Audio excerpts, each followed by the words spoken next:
And good afternoon. We're still monitoring Tropical Depression 4E. We do have the latest advisory in. That comes in at 11 a.m. Our next advisory comes in at 5 p.m. West-northwest motion at 15. Winds at 35 miles per hour. It's a weak tropical depression.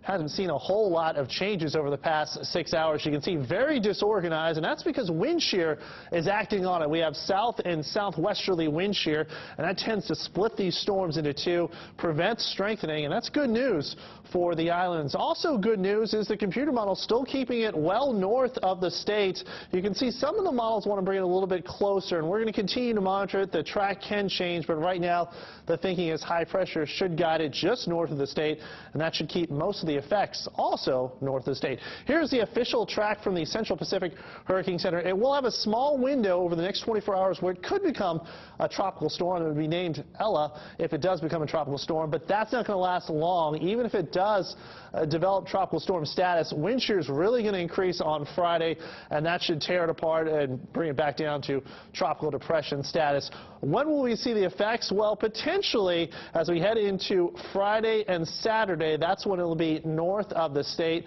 What kind of effects could we see?